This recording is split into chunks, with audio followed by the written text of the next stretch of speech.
de chimie organique. Les hydrocarbures éthyléniques ou alcènes. Visitez notre portail educationmaroc.com, créez votre session et apprenez autrement.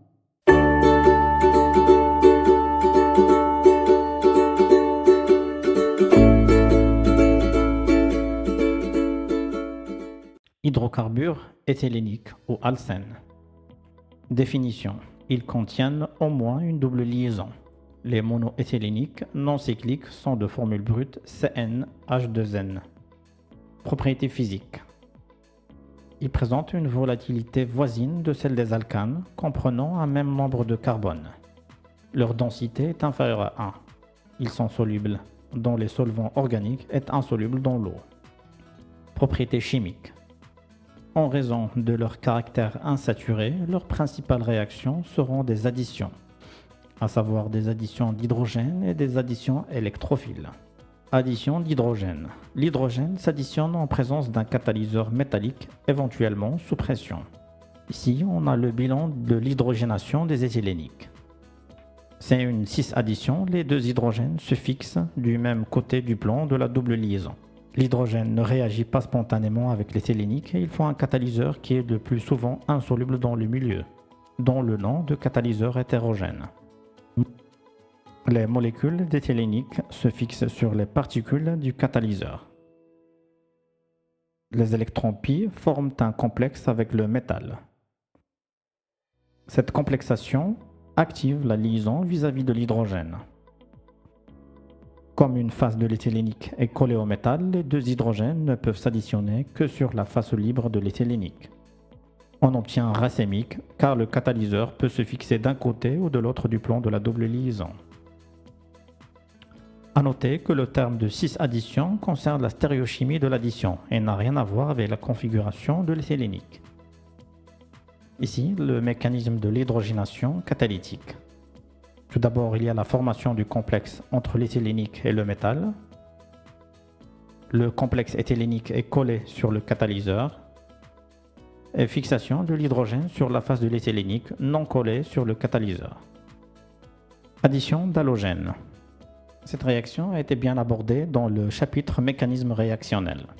L'addition de l'iode, par exemple, pour déterminer l'indice d'iode est utilisée à des fins analytiques, notamment pour déterminer le degré d'insaturation des huiles végétales.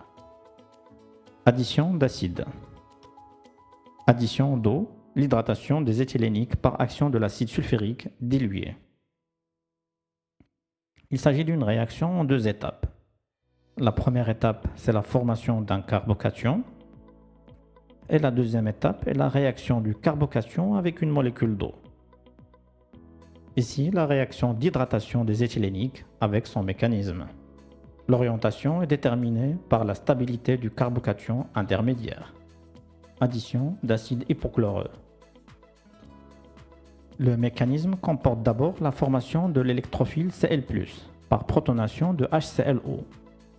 L'orientation de l'addition est ensuite déterminée par la stabilité du carbocation intermédiaire qui réagit avec H2O. Ici, le bilan et mécanisme de l'addition d'acide hypochloreux.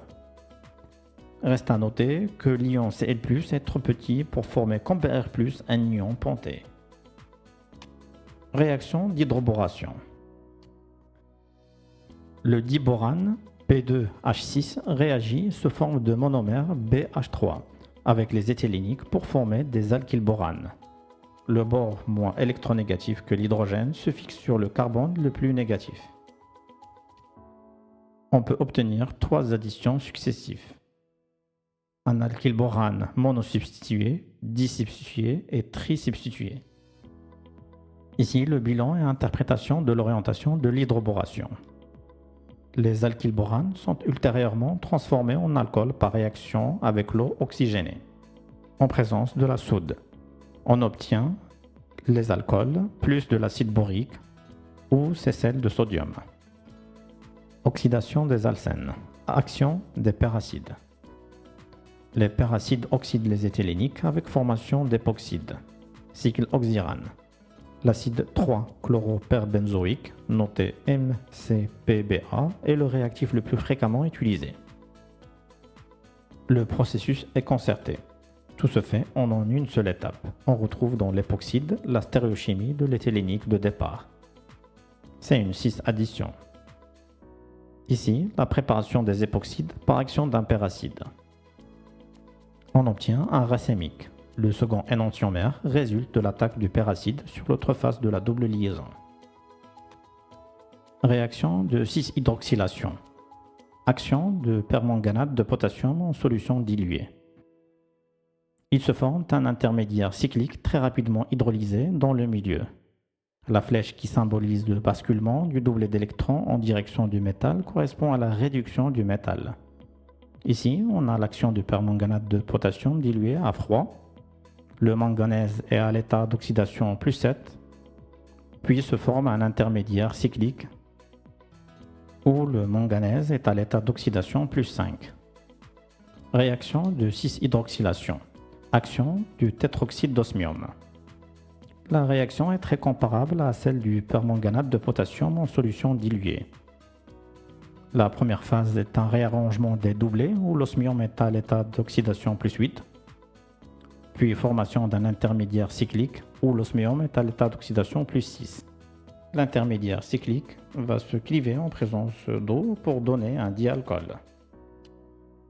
Coupure oxydative de la double liaison. Action du permanganate de potassium concentré. Si R1, R2, R3 et R4 sont différents de H, ils se forment de cétone. Si l'un des substituants de la double liaison est un hydrogène, on n'isole pas l'aldéhyde correspondant, car celui-ci est trop sensible à l'oxydation. Ils se forment un acide. Coupure oxydative de la double liaison, à savoir l'action de l'ozone. Les conditions sont plus douces que lors de l'action de KMNO4, concentré à chaud. Ils se forment un aldéhyde dans le cas où l'un des substituants de l'éthylénique est un hydrogène.